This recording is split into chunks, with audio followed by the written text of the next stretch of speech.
is Washington's Drive at 5. Today's top stories, in-depth, breaking news, and traffic and weather every 10 minutes first on the 5s. 105.9 FM. At AM 630. WMAL.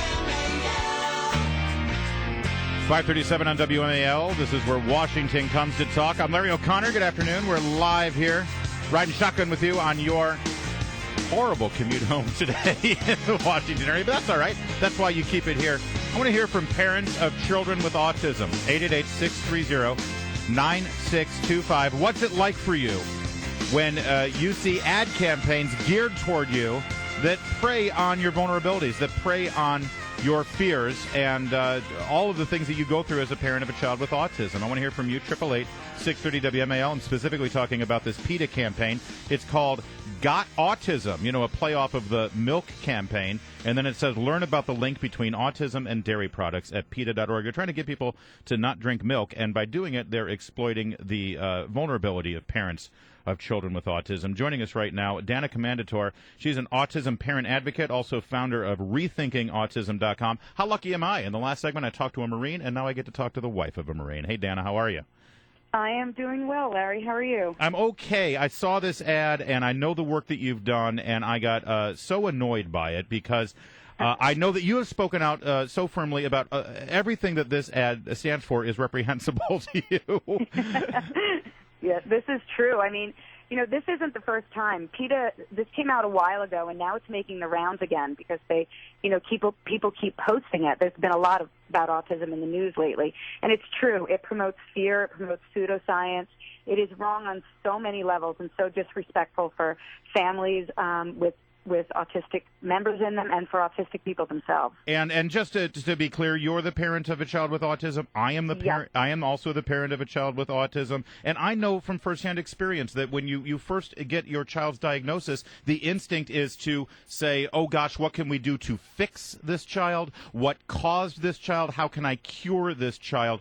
That's a natural thing. And there are people out there who are preying on those vulnerabilities, are they not? Well, it's true, but it's only natural because the media and everybody has portrayed autism that way.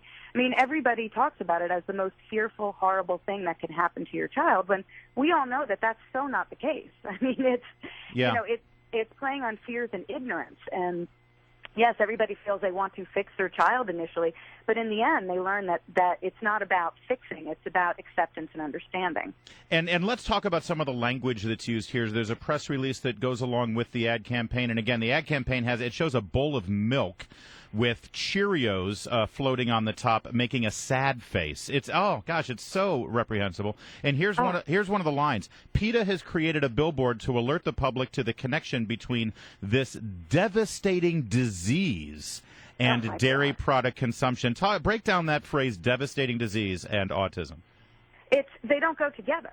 I mean, they don't go together at all. Autism is not a disease. It's not something that you catch. It's not a disease. It's a neurological diversity that somebody is born with. And yes, there are disabilities associated with it, but it is not something, it's not a sickness. It's not something like diabetes or childhood cancer or leukemia.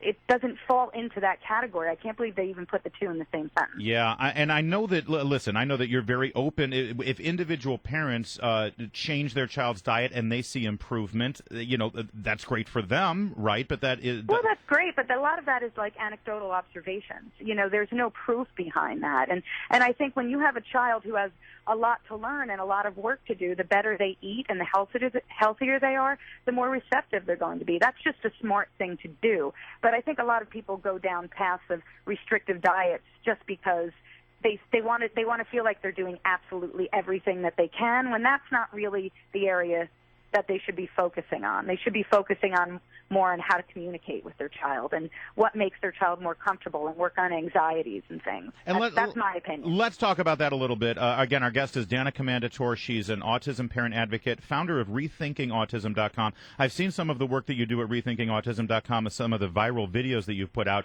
and much of it has to do with not changing a child or an adult with autism, more about changing the way the rest of us view them and accept them into our lives. Talk about that a little.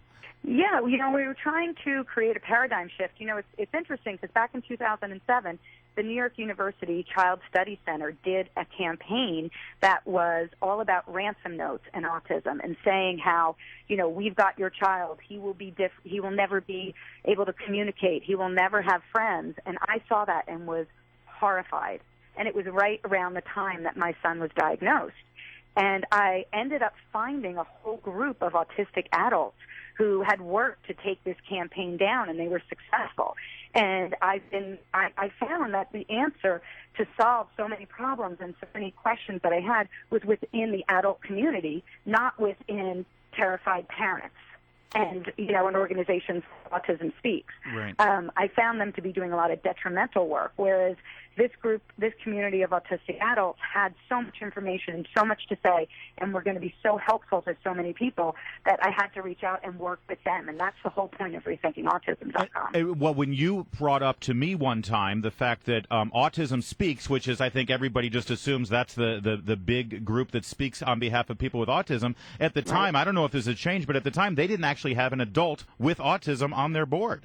No, they don't, and they don't anymore. I mean, they're an organization that has been designed to scare people and prey on people's fears to raise more money to eliminate autism. And the only way that we can eventually eliminate autism is to do, possibly there'll be a prenatal test, and then it will have the same cure, I'm doing air quotes, as Down syndrome has.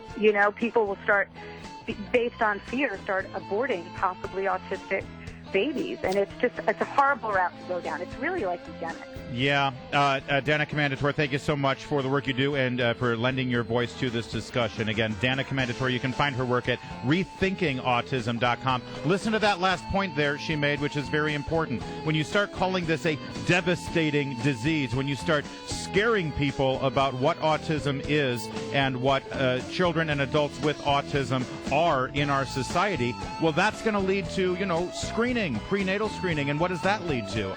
Isn't it better for us, instead of looking for a cure and trying to avoid autism, maybe we need to spend some energy focusing on living with and accepting people with autism? I want to hear from you, especially parents of autistic children. And if there is a person with autism out there, I'd love to hear from you too. 888-630-WMAL.